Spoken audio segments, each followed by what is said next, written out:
Assalamualaikum warahmatullahi wabarakatuh. Saya Nina Natasha dari kelas C Malam untuk akan membuat video tentang mengidentifikasi rekaman peluang dan pengembangan ide-ide dalam wirausaha. Area fungsi bisnis di sini saya memilih untuk manajemen keuangan, lalu untuk langkah-langkah dan identifikasi peluang kita di sini terdapat ada 3, yaitu daripada manajemen keuangan dapat 3 prinsip untuk menarik peluang bisnis, yaitu yang pertama tahan lama, efisien, dan aman. Lalu yang kedua, untuk tren lingkungan bisnis diobservasi untuk mengidentifikasi gap peluang bisnis dan ide-ide baru. Yang tertera untuk manajemen keuangan diantaranya itu kekuatan ekonomi dapat mengubah dan mempermudah masyarakat mengelola keuangan, kecenderungan sosial budaya, perubahan demokratif, apa yang dipikirkan orang untuk kedepannya. Lalu ada kemajuan teknologi, masyarakat dipermudah dengan adanya teknologi baru sehingga masyarakat dapat mengikuti tren yang ada. Lalu ada perubahan politik dan regulasi, perubahan dalam arena politik yaitu perundangan baru. Lalu kita terdapat di sini adalah yang ketiga, karakter personil wirausaha. Karakter personal wirausaha dapat mencangkupi pengalaman. Salah satu untuk membangun menjadi seorang financial planner sangat dibutuhkan pengalaman dalam hal pekerjaan pada satu perusahaan finance.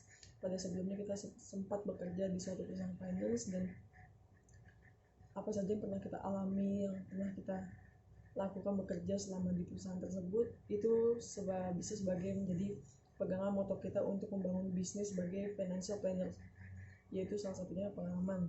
Lalu ada faktor kognitif. Kognitif itu adalah mempunyai kualifikasi sarjana ekonomi.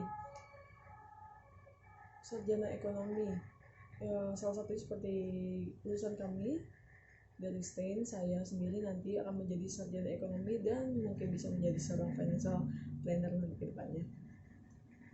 Lalu jejaring sosial ini luas, mempunyai koneksi terhadap perusahaan-perusahaan besar atau asuransi.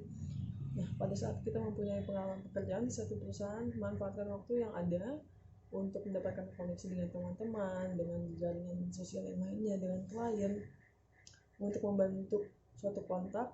Jikalau kita masih memberikan mereka di satu hari ke depan, kita masih bisa memberikan informasi atau saling kontak-kontakan atau lain-lainnya. Lalu ada kreativitas, dapat membuat desain yang menarik.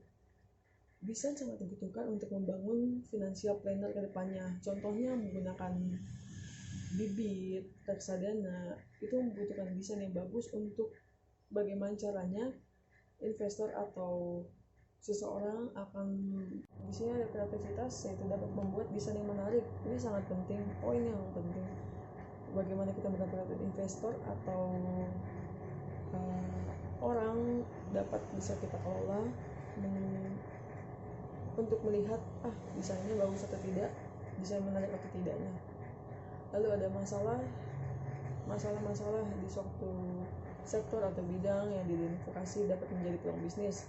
Salah satu daripada financial planner adalah sarana prasarana. Lalu ada SDM, karena masih kurangnya orang-orang untuk mengerti tentang perencanaan keuangan ke depannya. Lalu komunikasi dan publikasi, yang tadi saya bilang, komunikasi atau publikitas daripada perencanaan keuangan ini masih sangat minim.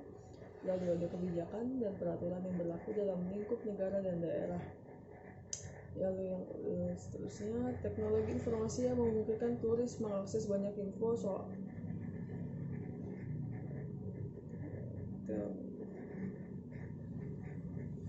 kesiapan masyarakat untuk membuat perencanaan keuangan masih kurang, karena masih belum banyaknya paham atau informasi-informasi yang tepat ke dalam masyarakat, sehingga masyarakat tidak tahu caranya untuk bagaimana membuat perencanaan keuangan ke depannya, untuk menyiapkan dana pensiun, menyiapkan dana pendidikan, menyiapkan dana-dana yang lainnya untuk jangka 10 tahun sampai 5 sampai 10 tahun ke depan, bahkan 30 tahun ke depan. masyarakat masih kurang informasi dan pengetahuan tentang perencanaan keuangan tersebut. Lalu investasi yang belum banyak berkembang di daerah, karena masih banyak orang-orang yang berpikir investasi adalah hal yang buruk karena banyak orang yang terkena tipu dikarenakan investasi bodong dan lainnya. Sebenarnya dengan tahun yang semakin berjalan dengan modern dengan inovasi yang banyak, investasi sekarang sungguh sangat luas, bahkan anak-anak muda sekarang sangat memahami cara investasi yang baik dan benar. Lalu di sini ada gap di pasar untuk membangun ide-ide. Gap itu adalah untuk membangun ide-ide mencakupi daripada manajemen keuangan, yaitu brainstorming, focus group, library, dan internet searching. Lalu ada kesenjangan suatu produk jasa, kesenjangan pasokan, kesenjangan kualitas, kurangnya sumber daya manusia yang dapat dipercaya di bidang manajemen keuangan.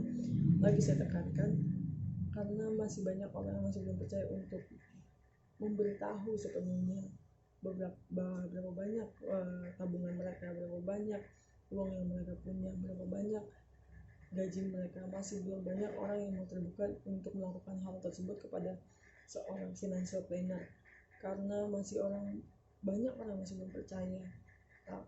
Lagi-lagi dari sini investasi yang belum banyak berkembang, orang masih belum berpikiran dengan investasi adalah investasi yang buruk, takut uangnya dibawa atau dan lainnya.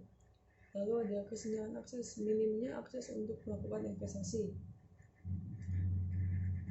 Lalu padahal sekarang dengan tahun-tahun yang ini lebih mudah melakukan investasi karena kita punya bibit, punya reksadana, punya ajaib, punya iPod, banyak sekuritas lagi nih yang bisa kita lakukan dengan investasi.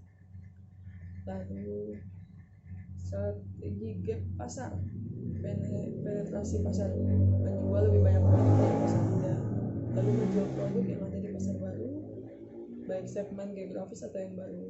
Pengembangan produk, menjual produk baru di pasar. Lalu ada tipe ide-ide, identifikasi berdasarkan solusi-solusi yang ditawarkan. Salah satunya adalah memberi kenyamanan, menutup gap yang tadi adalah gap diantaranya harus kita harus terus terang membuka berapa pengeluaran kita, berapa pendapatan kita, berapa tabungan kita untuk membangun perencanaan keuangan ke depannya. Memberi manfaat financial planner, memberi manfaat investasi keamanan. Lalu yang terakhir ada ide-ide bisnis produk jasa yang diidentifikasi, yaitu menjual ide bisnis dalam bentuk proposal, mengembangkan desain, memperoleh keuntungan dari dividen dan selisih harga jual beli, perusahaan profesional dan terpercaya, berdasarkan pendidikan yang telah dipelajari, memahami rumus-rumus perhitungan dana pensiun, saham, obligasi, dan pasar uang. Berikut tentang mengidentifikasi peluang pengembangan ide dalam wirausaha di manajemen keuangan. Sekian dan terima kasih. Saya Edwin Fransaya. Terima kasih.